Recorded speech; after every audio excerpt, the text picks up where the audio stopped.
Ah! Someone help! This man just touched me down there.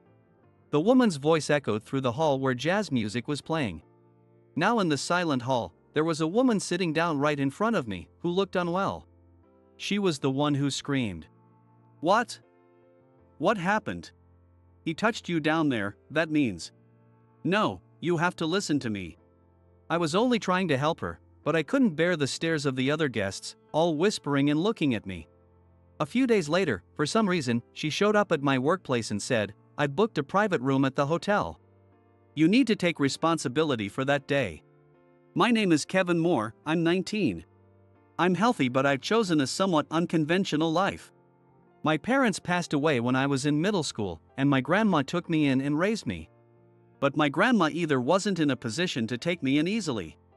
She's always been frail and, if anything, needed help herself, but she made sure I could go through my compulsory education without any problems. Thanks to her, I managed to go through middle school without being excluded by my friends. So I had no worries about my future path. Kevin, go to high school. Even if you can't afford to go to college, it's better for boys to at least finish high school. My grandma encouraged me to go to high school, but I declined. Grandma, I can get a high school diploma even if I don't attend school during the day. What? I found out that there are 3 types of high school programs: full-time, part-time, and correspondence. Most kids attend full-time school during the day. Then there's the part-time program where they work during the day and attend school in the evening. The common factor is that in full-time programs, students attend school and take classes during the day on weekdays, while in part-time programs, they attend in the evening or at different times from the full-time schedule. So what is the correspondence? The correspondence education mainly involves learning through communication, so the number of times students go to school is different from full-time and part-time. So if I wanted to work during the day, part-time is fine, but I wanted to be around to help my grandma when her health wasn't good. That's why correspondence, where I could study from home, suited me better. So I work part-time at a food manufacturing plant during the day and study at my own pace. The good thing about the correspondence is that there's no need to worry about repeating a grade. Even so, I've been studying diligently and I'm close to graduating. I've also been working diligently at the food manufacturing plant. I've been working there since I graduated middle school, so I know quite a bit about the work. Fortunately, I already have a job lined up for after graduation. Yes, I'm going to work. But honestly, I'd have loved to continue my studies. Good morning. Hey there. Actually, I have another side to me. Saying it like this sounds cool and I've always wanted to say it, but it's not like I'm doing anything bad. This other side. It means I have another part-time job. My other part-time job is performing at a jazz bar. In other words, I'm a jazz pianist. Not that I've been formally studying piano seriously, but I just pay for lessons with my part-time earnings when I have time. The owner, Mark, gives me lessons, and since I passed his test, I get to perform on stage. Mark, as the owner of a jazz bar, carefully teaches me songs that match the bar's atmosphere. You see, the reason why I want to continue my studies. I have a dream of becoming a jazz pianist. Not the kind who plays classical music on a big stage, but a jazz pianist who performs with saxophones and trumpets on a small stage. Once you get hooked on that unique world, it's hard not to be there. However, pursuing a career in music, even if it's not jazz, requires money. To freely navigate the music world, you need financial stability. I want to live a healthy life with my grandma. That's why I was planning to give up on this dream. Then one day, something happened. During my daytime part-time job, I had an encounter. Once a month, executives from the head office come to inspect the factory. Some pretty high-ranking officials are coming that day. They're here again this month. A bunch of executives. Joseph, a colleague also known as Joe, whispers to me quietly. I nodded and continued working as usual. It doesn't matter who's watching, my work is the same every day, whether I'm being watched or not. Oh, but there's someone I don't recognize. At Joe's comment, I looked up and saw an unfamiliar face. It was the company president, Robert Smith, and behind him, there was a young woman. I know who that is. Kate? She's Robert's daughter, Sarah. She's a freshman at a well-known private university and is involved in a student organization that does volunteer work and plans events. That's what Catherine, also known as Kate, from the same part-time job, is laughing about. As expected, her information network is impressive. You're well informed. She's also famous as an influencer. I wonder why an heiress would come to inspect a place like this. Joe muttered sarcastically while checking the line of finished products. Indeed, this isn't the kind of place you'd expect an heiress to visit. But I couldn't help feeling envious of her, living in a completely different world despite being the same age, and sighed in resignation. After finishing my shift at the factory and changing clothes, my phone rang. I checked the caller ID, apologized to my coworkers, and answered the call right there. I couldn't wait until I got outside because the call was from the company where I had secured a job offer after graduation. Hello, this is Kevin. Sorry to keep you waiting. Then I moved to the corner of the locker room. Hello, this is James from HR at Cherry Corporation. Do you have a moment? Yes. Actually, due to our poor financial situation, we have decided to cancel our new hires for this year. What?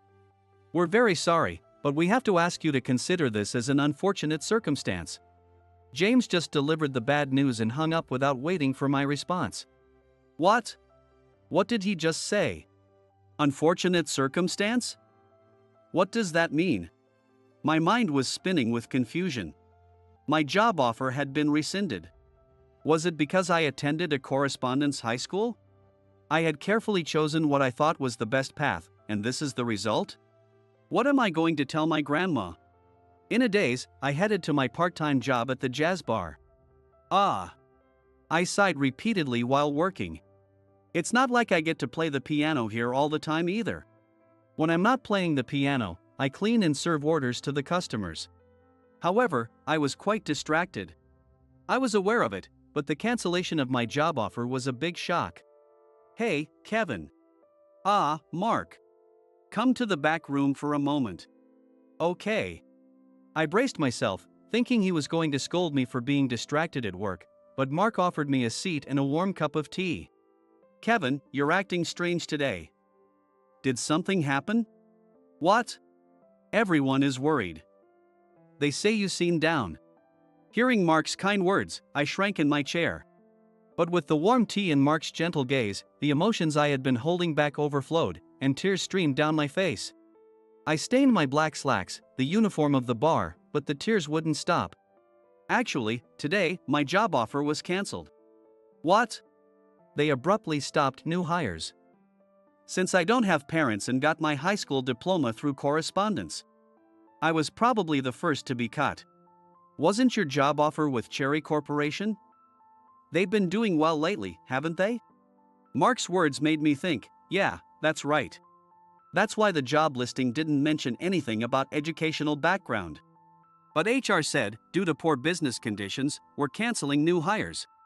It wasn't a big corporation. Still, my grandma was so happy when I got a job offer from such a decent company. Hey, Kevin. Yes. If you want, why don't you keep working here? But I know there's a difference between a part-time job and a full-time position, and you might have other plans. But I'll do everything I can to support you, okay? Okay. I appreciated Mark's kindness and increased my hours at the bar. I wanted to earn as much money as possible. Kevin, there's a student group reservation on this day, can you work a full shift? Of course. A student group. I had heard that term somewhere recently. Which university's student group is it? That famous private university. Oh. I remembered. It was the daughter of President Smith who had come to inspect the food manufacturing plant. Kate had mentioned the student group the daughter joined. Kevin? Are you okay? No problem. I'll do my best that day. She probably didn't even know, let alone remember, the face of a part-time worker at the plant. With that thought, the day arrived. The students who came to the bar were all glamorous and sparkling. A world I had no connection to. Instead of feeling envious, I focused on my own job and carried out Mark's instructions. Knowing my dream, Mark gave me the opportunity to perform a few songs as an introduction. While playing the piano and observing the audience, I noticed something. Sarah, the daughter of President Smith, looked unwell in the corner of the bar. However, from the way other members were talking to her and trying to assist, it was clear she was the organizer of this event. An organizer at such events usually can't really enjoy themselves. They have to constantly keep an eye around to make sure everyone else is having a good time, and it's their job to come up with the plans. If the initial plan is poorly received, they need to have backup plans ready, so there's no time to relax. It's tough for a freshman to take on such a role. She must be having a hard time. Not knowing much about how universities operate, I wondered if this was normal as I finished my performance and started helping out in the hall. "Miss, are you all right? Ha?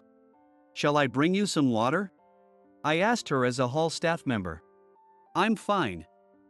I just stayed up all night planning today's event." "I see. Please let us know if you need anything." I walked away, but I was worried about her staying up all night.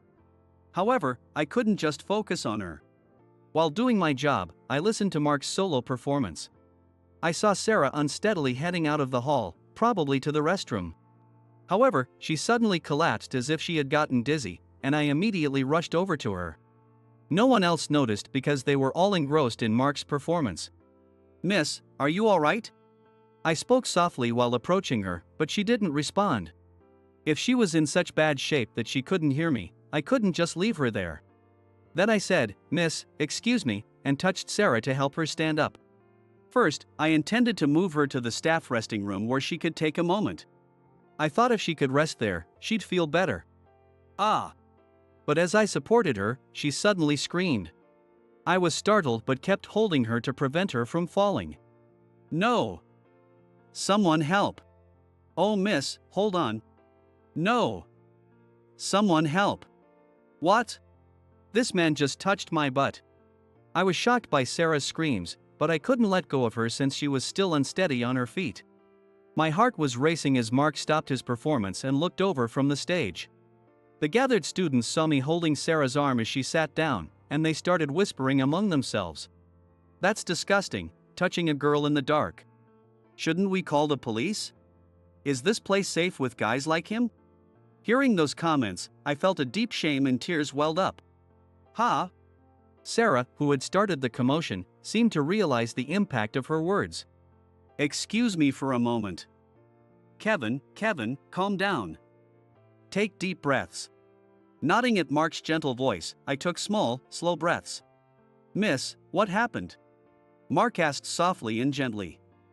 Sarah, looking a bit awkward, began to speak. This guy touched my butt." "And Kevin? Are you going to ask him too?" Both sides need to be heard in situations like this. Mark's logical statements silenced Sarah. "Kevin, did you really touch this customer's butt?" "No." The customer was unsteady and suddenly collapsed, so I was trying to help her to the break room to rest. I explained exactly what I did. "Drag her to the back? What was he up to? Disgusting. That's just an excuse." Hearing the jeers from the university students made me feel even more miserable. All I could hear were voices criticizing and blaming me, causing me to squeeze my eyes shut. "Quiet down." Mark's shout brought silence to the hall. The way our staff handled this might have been inappropriate for a woman. As the manager, I apologize for that.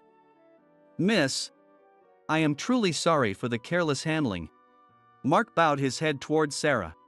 "However, please understand that our staff was trying to help you." "Well, I understand that.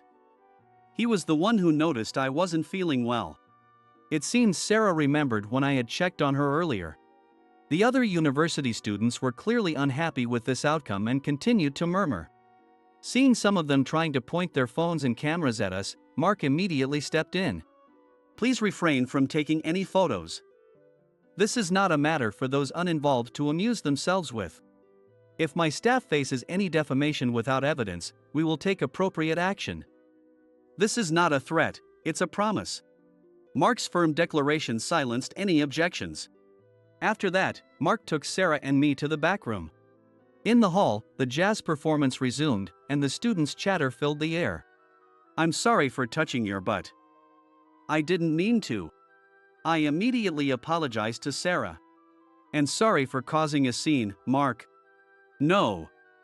Kevin, you're exhausted from working day and night, aren't you?" Don't worry about here. Mark reassured me, and I nodded repeatedly at his comforting words. Oh, I thought I'd seen you somewhere before. You work at my dad's factory, don't you? Oh, so you're familiar with the food manufacturing plant where Kevin works during the day? Yes, so, you're working at my dad's factory too. Her voice was filled with pity for my situation. Privileged Sarah attended university without any significant hardships. Having to work both day and night, that's so sad. What?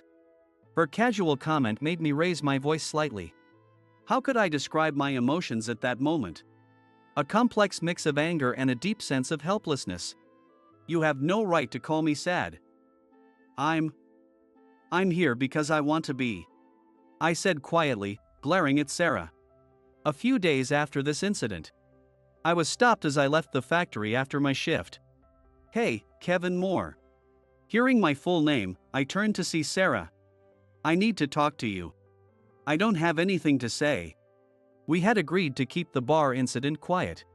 So I couldn't understand why she was approaching me now, and my response came out cold. It's important. Not here, though. So, what is it? Could you please accompany me? I've arranged for a private dining room where no one can overhear us, she said. I thought, this is why rich people. But seeing the seriousness on her face, I decided to comply. She took me to a reasonably upscale hotel. As she had said, we were shown to a private room in the hotel's restaurant, where she sat across from me. Today is the bar's day off, right? So, you don't have any plans afterward, do you? You seem well informed. Yes, that's correct. That's why I'd prefer to spend time with my family on days like this. Sarah looked down, feeling awkward. I want to apologize for what happened that day. Afterward, my dad scolded me. The bar manager, Mark, is actually my dad's friend, and it seems he told my dad everything that happened. I was somewhat surprised by this revelation. I didn't know that Mark and President Smith were friends, which explained why Mark was so understanding of my situation. My dad scolded me. He said I took on the student group work half-heartedly, ended up getting sick, caused trouble for everyone, and said awful things to someone who was working so hard. He made me realize how spoiled I've been. Sarah said calmly, looking like she was about to cry, which made me feel a bit uncomfortable. I'm quitting the student group. I see. It was probably for the best. There was no point in staying in a group that pushed her to the brink of collapse. By the way, your piano playing that day was wonderful.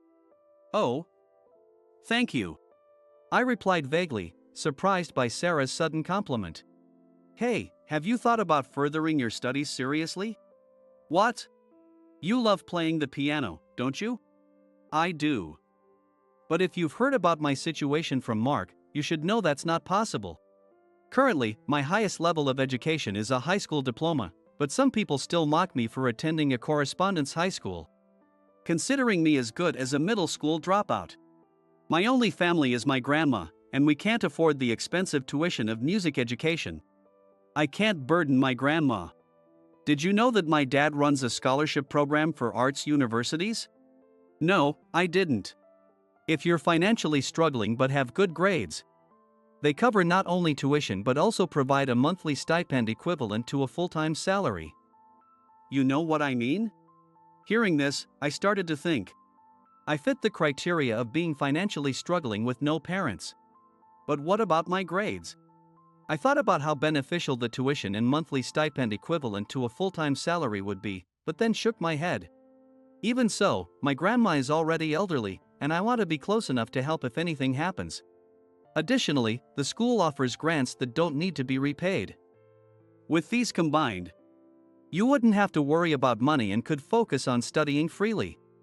Mark said you have the talent to qualify for these scholarships and vouched for you to my dad, Sarah continued. Mark did? My dad also said that seeing your hard work at the factory, he fully supports you. How about it? Are you willing to give it a try? Her offers sounded incredibly appealing. Of course, you can continue working part-time at the factory as long as it doesn't interfere with your studies. Your salary will even increase. If the commute or physical strain is an issue, my dad said he could help find a different job for you. Something that balances well with your studies. Why are you going this far? I was confused by the sudden offer. From the incident that day, I realized that my involvement in the student group was mostly self-serving. I claimed to be helping those in need. But I was just indulging in a sense of self-righteousness, she explained. What do you mean? That day's events made me realize it. I'm grateful to you for giving me that wake-up call. So now, I want to help you achieve the life you truly want, Sarah said, looking up at me with a slight tilt of her head. Or is this just another act of self-indulgence? I gently shook my head at Sarah's self-deprecating comment. No, it's not. Thank you for telling me about this opportunity. But, as I said this, I wondered if I really had the ability to succeed in this new path. Even if I followed the path I loved, I was unsure if I could make a living from it. To be honest, I was scared. But, be clear, she urged. Yeah, I replied. You have talent. Both my dad and Mark believe in you. And of course, so do I. Really? Absolutely. You have many people supporting your dream. Sarah's kind yet strong words washed my hesitation away. Responding to her encouragement, I found myself saying, thank you. I'll give it a try. Sarah smiled at my response. I heard that loud and clear. A man should keep his word once he said it. Of course. Good. And one more thing. One more thing? Take responsibility for touching my butt that day, Sarah said with a triumphant look on her face. I was momentarily stunned, then broke into a smile. Ha, you know that was your own doing. I couldn't help but laugh as well. Now, let's enjoy our meal today, and we'll discuss the details later. I've never dined in a private room before. My dad said this is his way of saying thanks, so order whatever you like. The shrimp ahijo here is delicious. Watching her laugh so joyfully in front of me, I felt a mix of confusion and happiness about this unexpected opportunity. Determined to face my fears, I decided to pursue my dreams wholeheartedly.